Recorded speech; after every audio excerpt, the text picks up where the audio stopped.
Good day everyone, I'm Adrian Ablo and welcome to my presentation.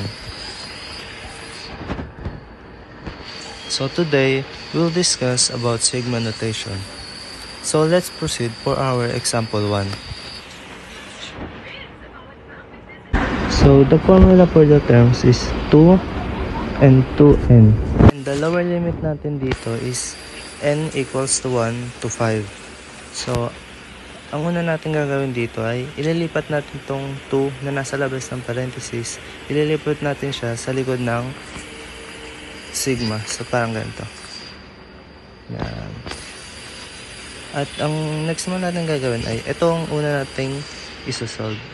Itong 2 na exponent niya ay n. So sabi nga dito, n equals 1 to 5. So papalitan na natin yung n ng 1 hanggang 5. So parang ganito. 2, 1, 2 squared, 2 cubed, 2 fourth, and 2 fifth. So, pag sinolve natin siya, ito. So, for 2 ones is 2, 2 squared is 4, 2 cubed is 8, and 2 fourth is 16, and 2 fifth is 32. So, pag tinotal natin siya, it equal to 62. So, ang next naman natin gagawin ay ita-times natin to sa 2. Bakit? Dahil yung kanina nilagay natin sa likod ng sigma yung 2. So doon natin siya ito times. So 2 times 62 is 124. So 124 is the final answer for example 1. So let's proceed for example 2. So dito medyo mahirap na dahil marami tayong isa-solve. So, ang formula for the terms natin is 3n minus 2 minus 2n squared minus n cubed. So, papaghiwa-hiwalayin natin sila sa tatlong sigma. Parang ganito. Yan, parang ganyan. So, una natin isi-solve is itong 3n minus 2. So, ito. So, ang una natin gagawin is papaghiwalay natin sila sa dalawang sigma. Parang ganyan. So, yung una is 3n at yung pangalawa naman is 2 minus 2. Tapos yung sa likod ng sigma is nakikita kayong minus sign. So, negative yan. Negative. So, baka nagtataka kayo, saan ko nakuha yung isa pang minus 2? So, nakuha ko yan sa pamamagitan ng pagsasolve ng 3 times 0 minus 2, which is yung 3n minus 2 niya. So, 3 times 0 is 0, minus 2 is 2. So, nilagay ko siya dyan, yung minus 2. So, ang formula natin para dito is n equals to n times n plus 1 over 2. So, palitan na natin yung n ng number. So, ito. So, 32 plus 1 is 33. And minus 32 times 2 minus 2.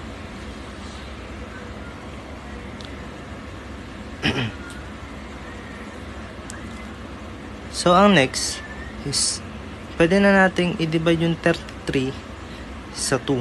So, 33 divide 2 is 16.5. So, na-divide na natin siya. Kaya, pwede na natin itong solve.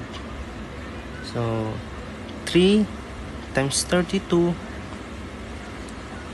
times 16.5 minus 32 times 2 minus 2. So, baka nagtataka kayo, saan ko nakuha yung 3? So, yung 3, ito yung 3 na nilagay natin sa likod ng sigma. Ito. At itong minus 32 times 2 minus 2 is nakuha natin sa pangalawang sigma, which is itong may negative sign sa likod ng sigma. So, ang total natin dito is 1,518.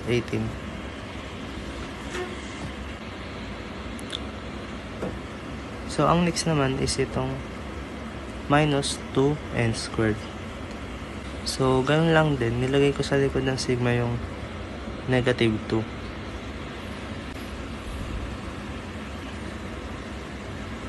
So, ang formula natin dito pag may squared is ito. N times n plus 1 times 2n plus 1. Baguhin na natin yung n. So, ito. 32 times 32 plus 1 times 2 times 32 plus 1. So, isolve muna natin yung mga nasa parenthesis. So, 32 plus 1 is 33.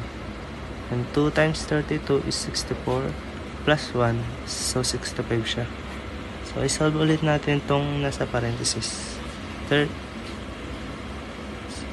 So, 33 times 65 is 2,145. And itong natira, 32 times 2,145 is equal to 68,640.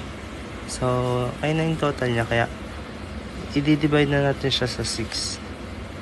So, pag i-divide natin siya sa 6, makukuha natin ng 11,440. So, yung 11,440 na yun, ita-times pa natin siya sa negative 2.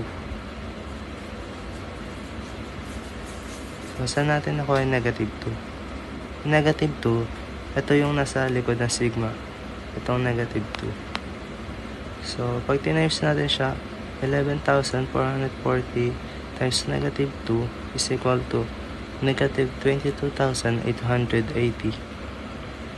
So, let's proceed for the last equation. So, dito, meron tayong exponent na cube. At may negative sign tayo sa likod ng sigma. So, ang formula para sa exponent na cube is n times n plus 1 over 2 squared. So, let's solve.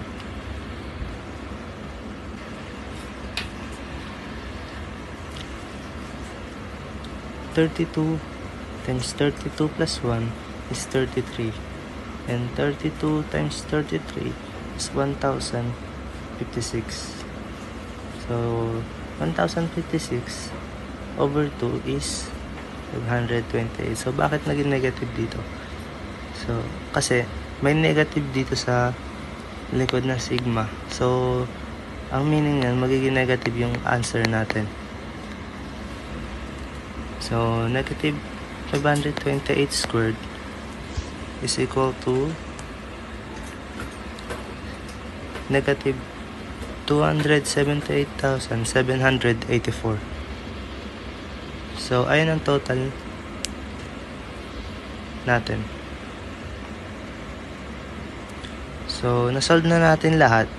So, ang gagawin na lang natin is ito total natin ang mga nakuha nating final answer. So, sa una, nakakuha tayo ng 1,518. And sa pangalawa, nakakuha tayo negative 22,880. And sa pangatlo, nakakuha tayong negative 278,784. So, nakakuha tayo ng 1,518 minus 22,880 minus 278,784. So, ang total niya is negative 300,146. So, for example 2, the final answer is negative 300,146.